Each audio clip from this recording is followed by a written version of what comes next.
Hi, my name is Isaac Stonefish. I am the CEO and founder of Strategy Risks, a firm which quantifies corporate exposure to China. Very excited to welcome our panelists for our conversation today. The topic is Chinese tech in the world, and we're going to be focusing more on what I would say Beijing's tech in the world, or the party's tech in the world, the distinction between a lot of Chinese entrepreneurs and a lot of brilliant Chinese innovation, and some of the ways that Beijing and the CCP is using that innovations and information for nefarious or at least controlling reasons. Lotus, I'm going to start with you. The panelists are all going to introduce each other themselves when they speak. Lotus, you've done a lot of work on the relationship between private businesses and the state in terms of information control. So the audience would be really interested to hear your thoughts on that. Sure, thanks, Isaac. So I'm Lotus Ran. I'm a senior researcher at the University of Toronto Citizen Lab. Our research focuses a lot on information control, censorship, privacy, and surveillance issues pertaining to Chinese social media. So a lot of research recently have been focusing on Chinese social media applications such as WeChat, including Chinese company-owned application like TikTok and Doyin, and what are some of the implications for user privacy and content control on these applications.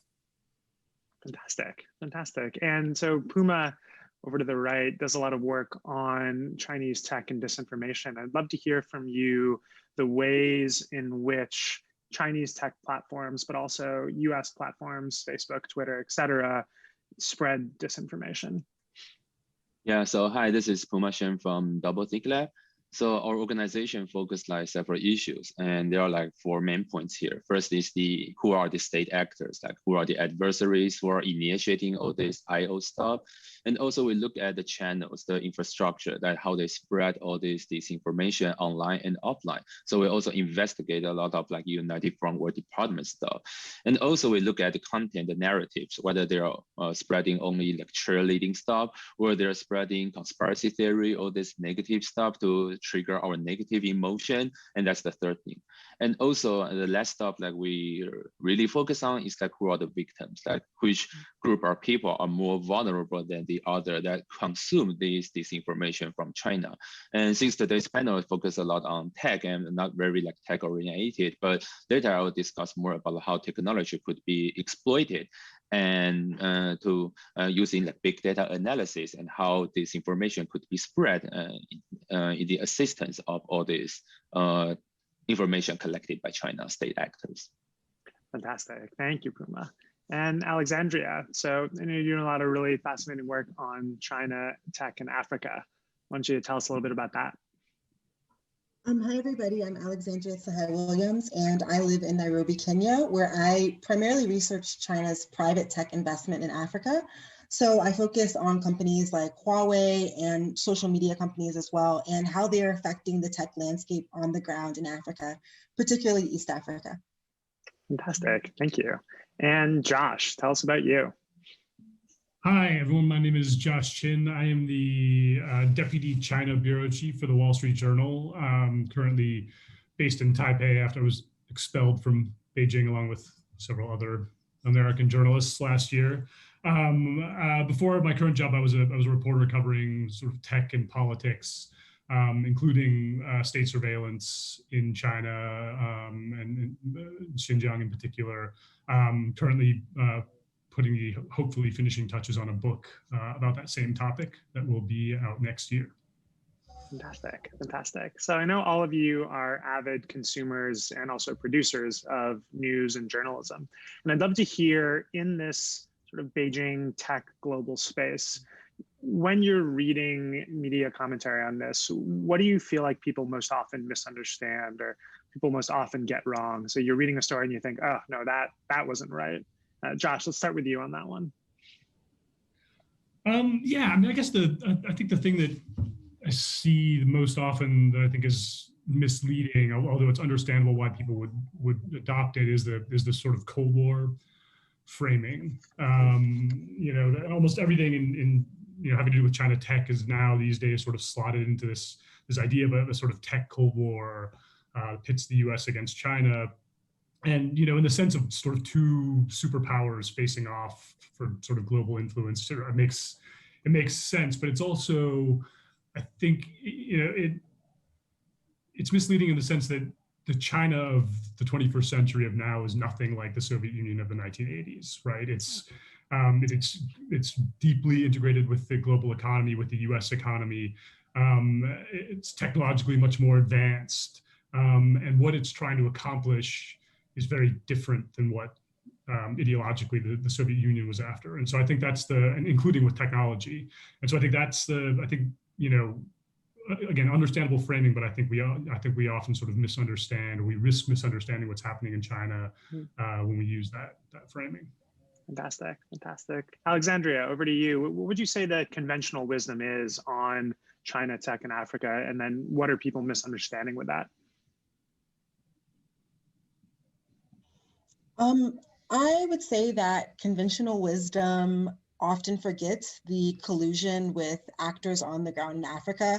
I think when the export of Chinese technology to Africa is written about or explored on the continent, it often takes out these narratives of, political elites in certain countries that directly collude with forces in China to import Chinese technology, and the decisions and the trade-offs that leaders in Africa make to access technology that does advance technological development forward in their countries.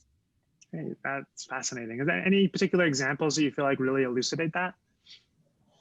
Well, one example that I'm going to use is Huawei.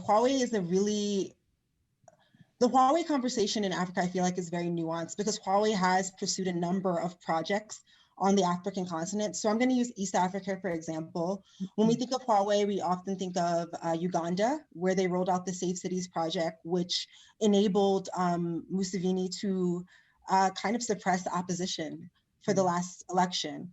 But Huawei also was responsible for the undersea cable that's outside of the port of Mombasa in Kenya. And talking to a lot of people who are involved in technology here, they'll say that undersea cable definitely changed the game for technology and is part of what made Kenya a tech hub today. And then, Huawei also does a lot of corporate social responsibility projects. I talked to a UN representative a few days ago who said that he had worked with Huawei to roll out technology in the border near Somalia to help reduce maternal deaths. So I think that the discussion around Chinese tech in Africa is very nuanced. And some of the things that are happening are bad, definitely bad.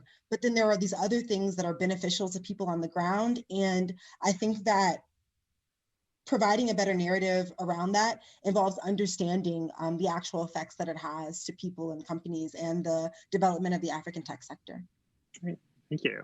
Lotus, what about to you? The conventional wisdom in your sector and what's actually going on? Thanks, Isaac. I think that's a great question. So again, our team focused a lot on information control, censorship on Chinese social media. I would think the biggest sort of myth about censorship in China on Chinese social media is that the system is often portrayed as a top-down monolithic system where the party or the state has full control over what social media companies censor. Of course, if you are internet platform operating in China, you're actually required to invest tech and personnel into making sure that your content on the platform stay within the line. However, the line is usually not clearly drawn. There is the responsibility of controlling content, censoring content is actually downloaded to a private company. So oftentimes it's up to the private company to decide, what specific keyword to censor, what specific content to censor. So I would say that when it comes to, let's say, information control or even the transmission of user data, oftentimes we tend to think of Chinese state as the one controlling factor over all private companies. But in reality, the role of private actor and private company is also very interesting to watch an eye out for. And oftentimes we saw that content control even have become like an industry in China. For example, Alibaba has a Ali cloud platform, and some other companies even offer services to help a smaller platform to make sure the content stay within the line. So I would say that one of the myths is, what are the involvement of the states in China's information control apparatus, and actually the importance of, the private company's role in facilitating a system. No, that's fascinating and also really grim. Thanks, Lotus.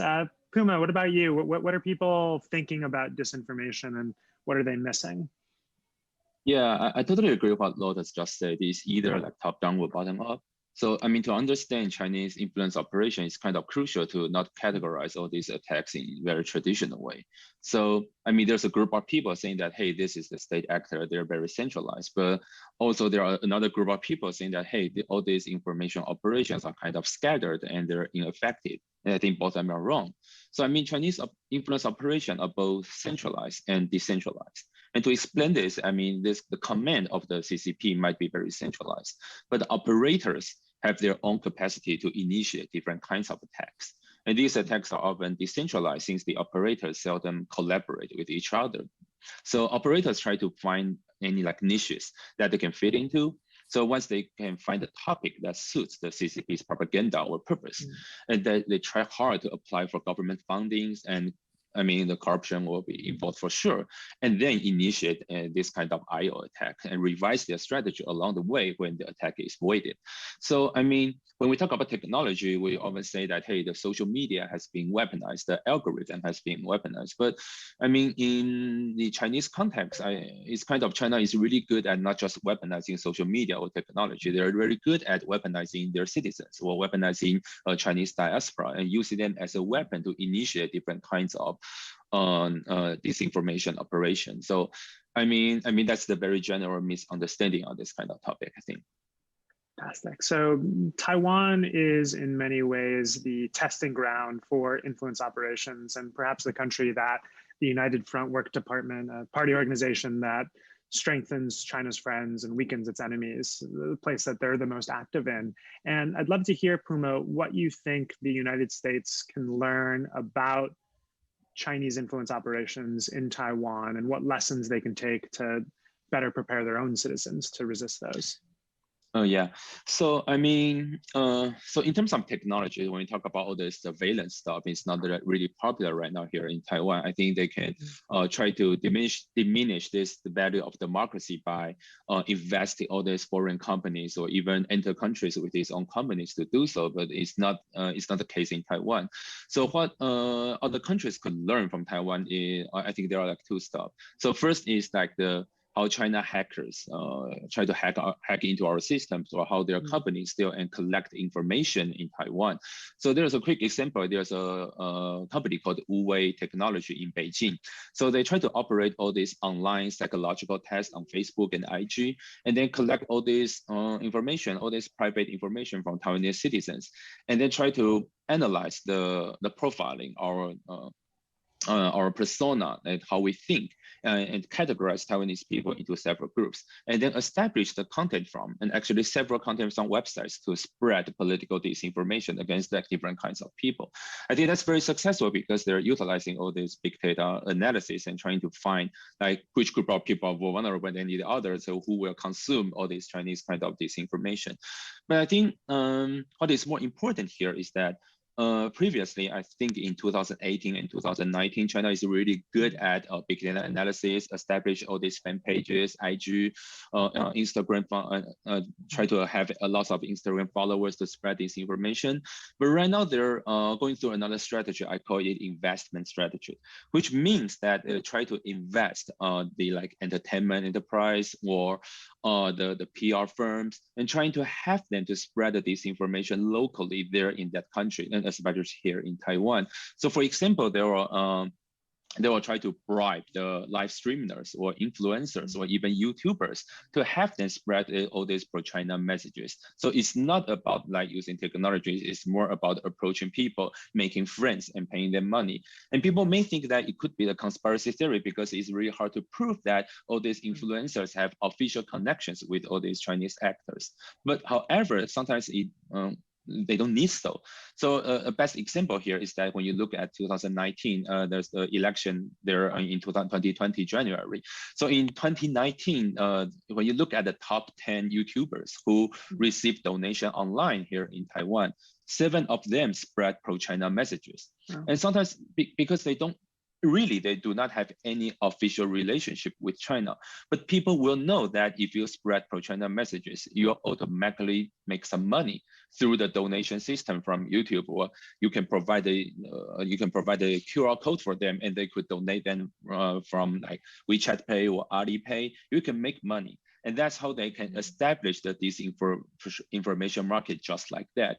And when you trace all this disinformation, you will find some local influencers or these local citizens spread disinformation. So I think, so I think that's kind of crucial right now. I think you bring up a lot of really excellent points. You know, even though we're living in a very tech-connected world, a lot of this is just human to human and bribery and corruption or aligning of influences. And I think as we think about this issue in the United States, TikTok is a great example of a company that we're still struggling with how to figure out how to situate it. And Josh, I'd love to hear your analysis.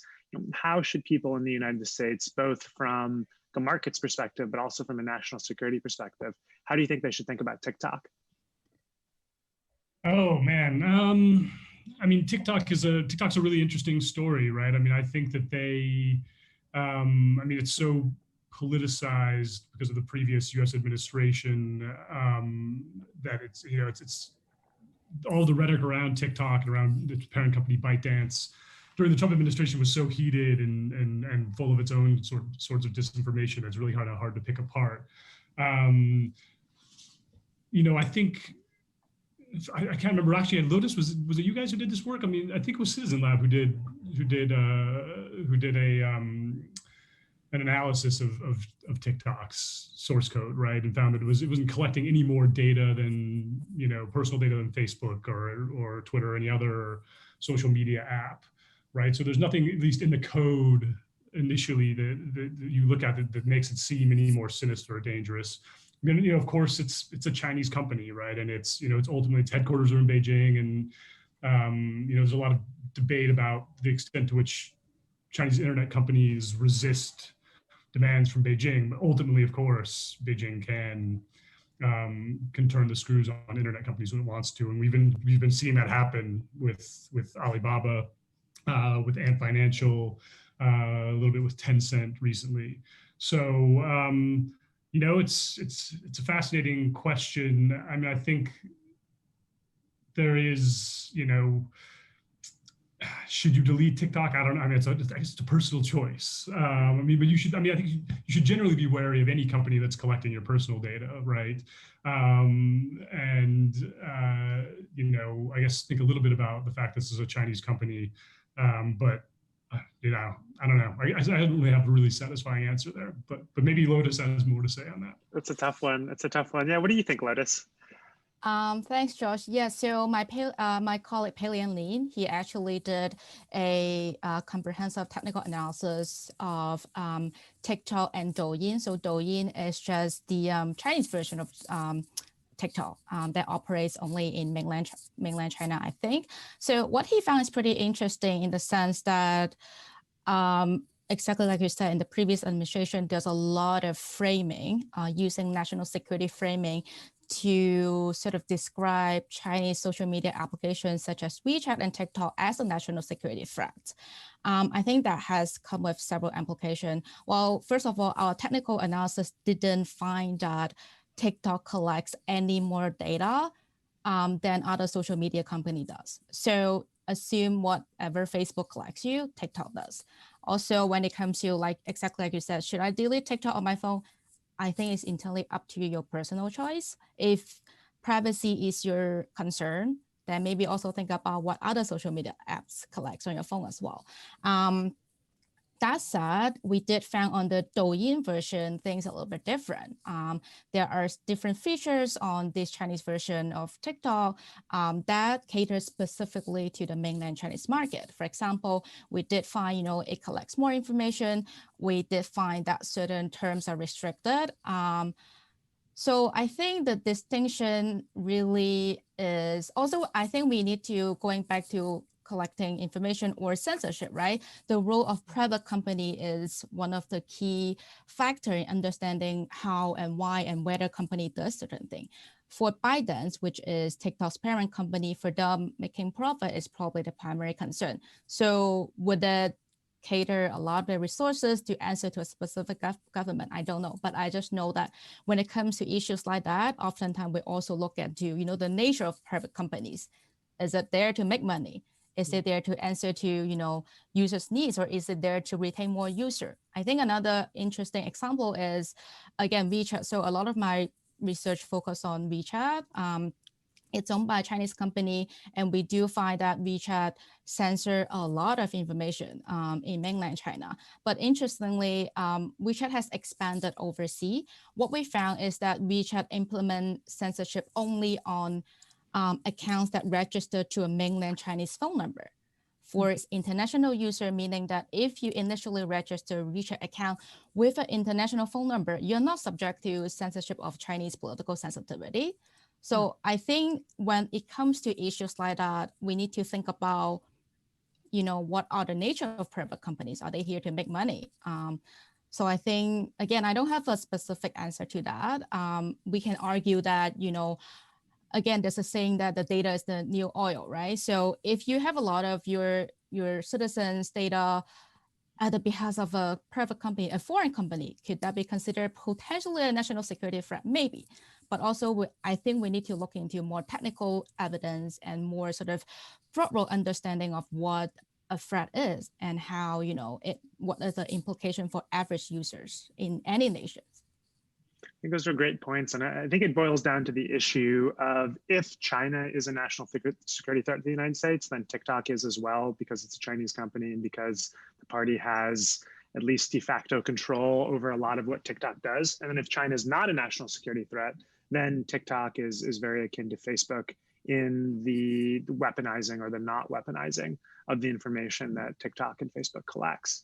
So Alexandria, on this issue of sort of trust and national security threat perceptions, and I know I'm gonna ask you a lot of generalized questions because I know there's a wide variety of views in Africa and in different African nations about this, but broadly speaking, where do you think the direction is when it comes to the perception of trust, both of China as a trading partner, but also Chinese tech for African consumers and African governments? That's an interesting question. So in terms of China as a trading partner, it really depends on who you ask. And for a lot of people that I've talked to, particularly people who work in industry like developers or investors, I do think that they see China's investment in Africa as a threat because it's directly competing with their financial interests. If you ask people on the ground, like for example, in Kenya right now, in Nairobi, there is a huge bridge, highway being built by a Chinese state-owned enterprise right now. And if you ask people about it, they'll say, they're moving too slowly, they're charging our government, they're building all these white elephant projects. So that perception can be quite negative. But then when you look at the tech landscape, I think people realize that there's sort of a trade-off. Most people on the African continent, at least people that I've talked to, don't even realize that TikTok's a Chinese company. And also the technical landscape of Chinese companies is very different here. So other than TikTok, we also have Visket, we have Boomplay, which is a music app. So there are tons of apps here that are in some way connected to China, but people don't realize it. And I think to people, it's not that important because there's a trade-off, right? So here's an example. A friend of mine has a techno phone, a girlfriend of mine has a techno phone, and she was talking about how her WhatsApp was messing up. She was like, my WhatsApp's messing up, it's acting funny. She was like, well, it's a techno phone and techno is a Chinese company. Like maybe it's because, I said something about the Chinese government. And she kind of giggled about it, but was like, no, I'm kidding. Like, I'll keep this phone because the pictures are great. So there's this trade-off that people realize here between uptaking tech that could potentially take their data or misuse their data and having access to really good technology. And I think that that's something that people should realize when discussing the uptake and the export of Chinese tech into Africa. It's a region that's been historically ignored by tech companies.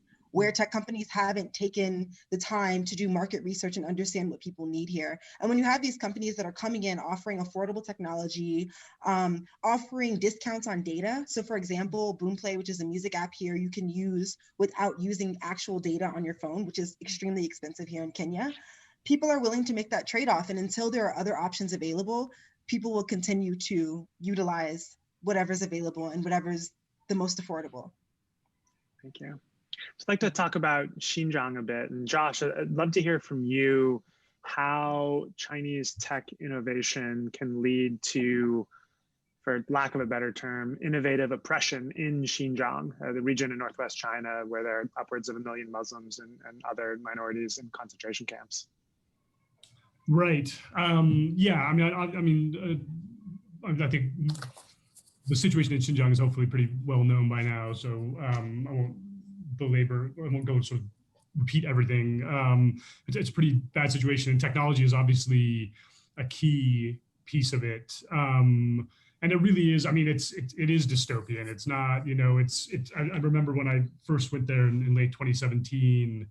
On my first trip, my reporting partner and I drove in because we were afraid of going to the airport that we'd get picked up there. And so, but we drove in, and immediately crossing the border into Xinjiang from Gansu, you could just immediately feel like you were in a different place, right? It was like a counterinsurgency operation, but it was like all tech based, and it really it's quite amazing, and it's just suffocating.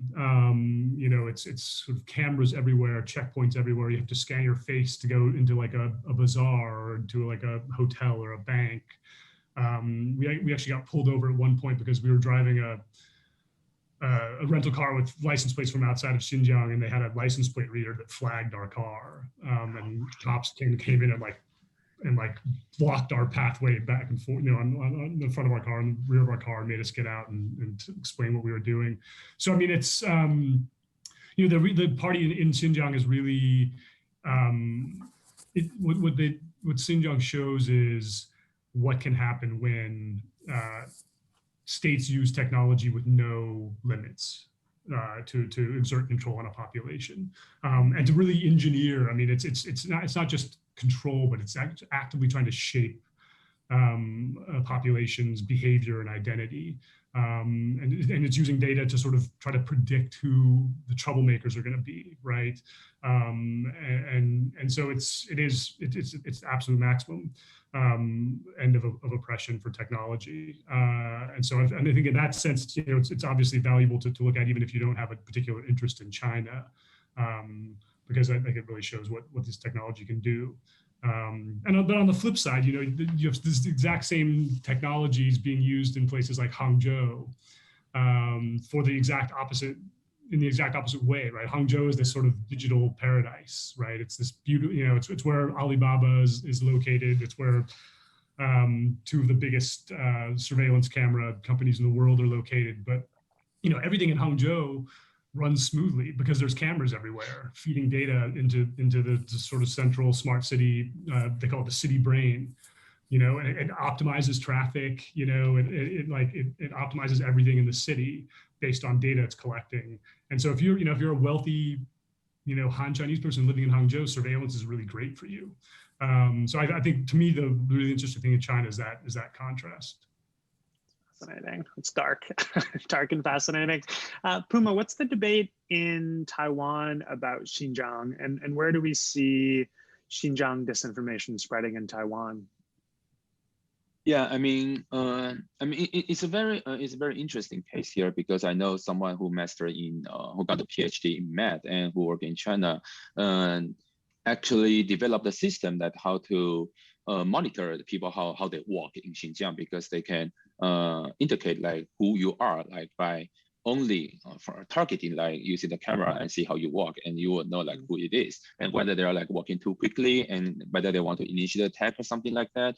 So all this surveillance technology has been spread all over, and people are talking about it and people are aware of it, and especially after the Hong Kong protest issue last year, or almost like 2 years ago, people here in Taiwan are very much aware of this kind of surveillance technology. However, what people are not aware of right now here in Taiwan is how they steal users' information overseas using like various applications, because you're just mentioning like TikTok and Douyin, right? So the scenario has become very complicated here. So just a very quick example, lots of like media services providers in Taiwan is very similar to Netflix and are actually operated by or invested in by China. And this company can execute their legal responsibility by disguising their efforts within Taiwanese media service platforms and try to collect users' information every day. So they imprint our user data within the wall and combine the data with other information the hacker gathers, such as the ID number, the address. And what is even worse is that, think about it, when all these services like Netflix, I'm not talking about Netflix, but the service that are similar to Netflix, if they aim to combine with the cable service in your own country, and which is happening right now here in Taiwan, which means they can even gather more information, and more information could be gathered in the near future.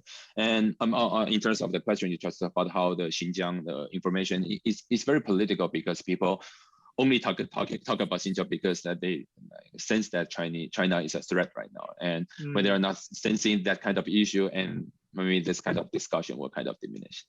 Yeah, it's sad. I think that's in some ways the case in the United States too, where people who talk about Xinjiang sometimes just do it because it's about China as a threat, as opposed to about the horrific human rights violation and genocide that's happening there. So we're opening it up to questions from the audience. And Alexandria, there's a question from you about how Chinese tech firms and the Belt and Road Initiative navigate diverse religious groups across Africa, diverse religious dynamics across Africa, if that's not really an issue that comes up. Let me think about it. I mean, from my experience, it's not an issue that the companies themselves involve themselves in. From my experience and research with Chinese companies in Africa, even like Chinese media enterprises in Africa, they really do try to stay away from issues related to religion or domestic politics or domestic policy. Their idea is kind of like, we're getting in, we're doing a job, we're doing a service, and we're getting out. And if, let's say, the powers that be, or political elites or the government asks us to do something on our behalf, as long as they're in power, we will assist them in some way. So in my experience, I do think that a lot of these companies kind of take note and take a note from political elites themselves. I haven't seen very many cases where it's been an issue. Like even, for example, with TikTok, one of the most popular user bases on TikTok in Africa is Somali people who tend to be Muslim, and they enjoy it as an app, and they don't necessarily see the conflict between it being a company from China and things that are going on in Xinjiang as well. So yeah, I don't think that's not something that I've seen yet, but it's something interesting to explore for sure. Interesting. So China is an intensely political place, and Lotus or Josh, I'd love to hear from you on how private tech companies like Alibaba, like Tencent, how do they navigate the political currents in China? We've seen it quite publicly for Alibaba and somewhat less publicly for Tencent, but I'd love to know what they're doing to manage that relationship. Lotus, you want to take that one? That's a softball question. Okay, I can try. Okay, I can try again. I mean, Josh probably know a lot more than me because, again, I focus quite specifically on the information control, sort of user privacy surveillance side of things. What we've able to prove and seen on our perspective is sort of the intermingling of states and private actors in these apparatus, right? So we're seeing is a lot of time companies are trying to do what they need to survive, because in order to operate in China, you have to comply with local laws and regulations to make sure that content on the platform stay within the invisible party line, right? We've seen not only Chinese companies doing information control, but also the Chinese version of international apps like Skype. In China, I think it is called Tom Sky, at least it used to. They also, to be able to operate in China, they started censoring, keywords of Chinese political sensitivity. So for private companies, regardless of your origin, it's very likely that you have to some sort of work with the system to devise, to invest technology and personnel to make sure that the content stay within the line. And often, again, because this sort of government directive are not necessarily handed down to each and every single company with a very specific instruction. A lot of companies are just left to themselves to guesstimate what content or what are the next step for them. So we see, for example, during the COVID-19 pandemic discussion, we saw that WeChat began sort of censoring very broadly keywords on its platform. We found examples of keywords that actually reference state media reports. So something that's already confirmed by by Chinese state media, for example, something is published on Xinjiang News Agency, and we found keywords extracted from those reports are being censored on WeChat. So I think for a private company, of course, they are under the pressure, political pressure, to make sure content doesn't deem as problematic or harmful. On the other hand, a lot of time they also doing it sort of proactively to avoid, government fines or government sort of scolding from the government, if you will. So I think there's definitely a very complicated and nuanced intermingling relationship between states and private actors. Yeah. Bring up laws is out. Josh, go ahead. What were you going to say? I just wanted to add. I think Lotus made some really great points about private companies. I mean, I think it really is. I think people forget that they are motivated by profit, right? First, these are companies, right? Huawei actually falls into the same category, and so they are, but they're Chinese companies, and they have to, part of making profit is survival, and is sort of keeping yourself on the right side of the party. And what you see now is really fascinating because actually just today, one of my colleagues broke the news that Ant Financial, which is the payments affiliate of Alibaba, is in talks with state-owned companies to create a new credit ratings company, which will use Ant's data. And that's, like every other internet company, the most valuable thing Ant owns is its data. And this is the thing that they've been fighting with the government about. The government wants access to Ant's data. They do $17 trillion worth of transactions in a year, right? Which is a huge amount of insight into what's happening in China, and the government wants it.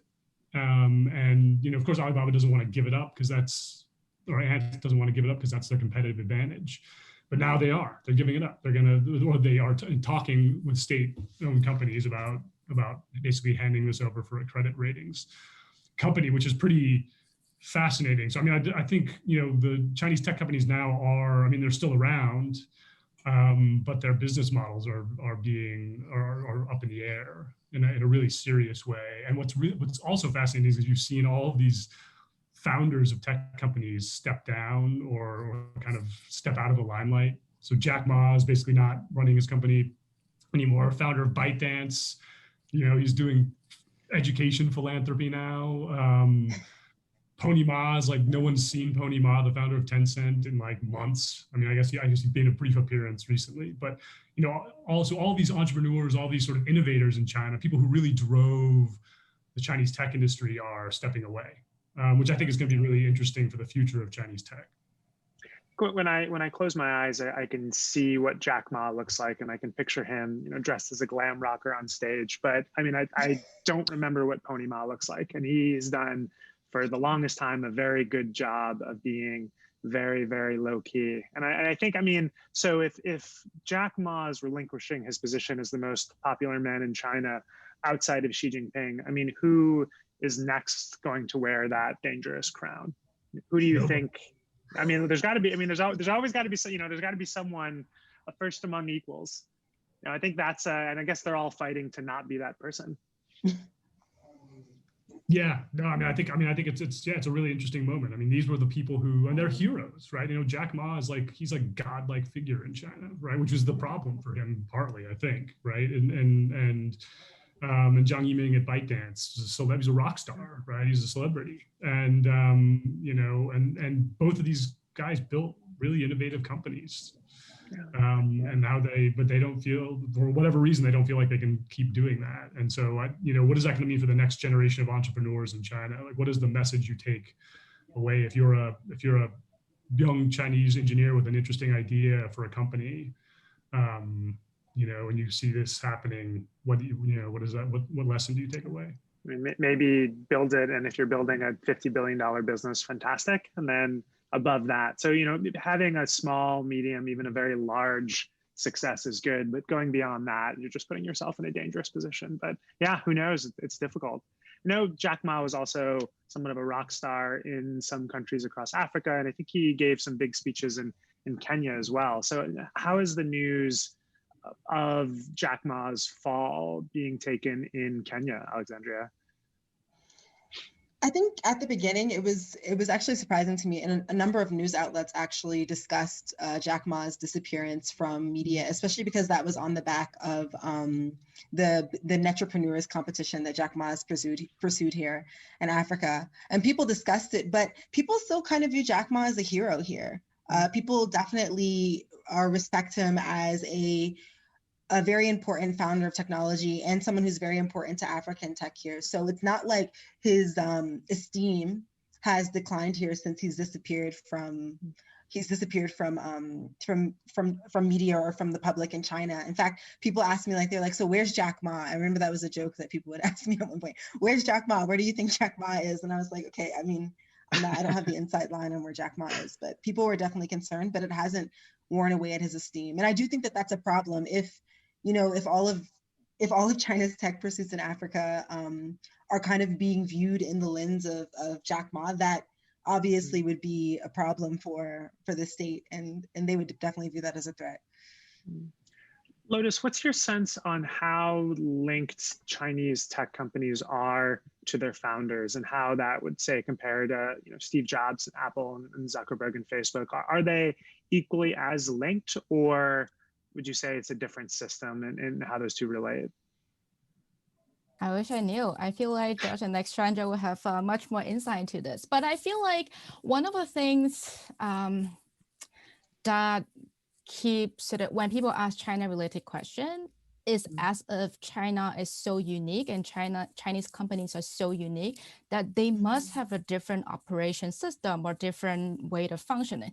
But I think a lot of time, Chinese companies or US company or private companies share a lot more commonality than we expected, than we actually assumed. So it wouldn't be a surprise to me if, let's say, in the startup phases, founders have a lot more control over how they want the app to be, how they want to define the system.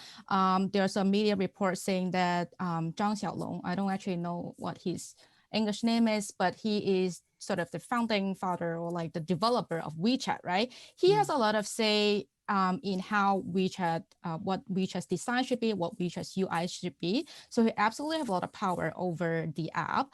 But I would think that naturally, as the apps get bigger, get more popular, you now have 1.4 billion users on the application. I think then you have different professional teams or different groups of developers catering the application. So I think it might not be as that different for Chinese companies, how they operate as to, I don't know, US companies.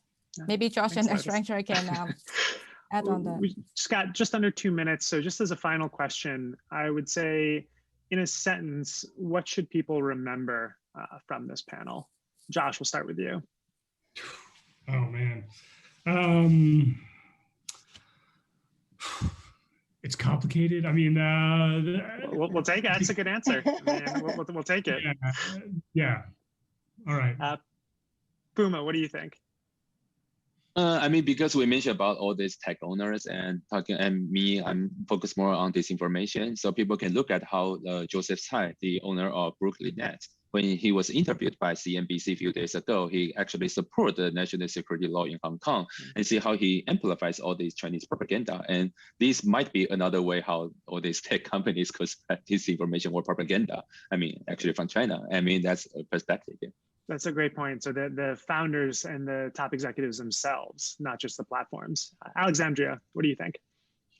I think that the most important thing to remember is that if the goal is to counter China's tech influence in Africa, better alternatives must be offered, and that the most valuable thing that is at stake here is African data, which is extremely profitable.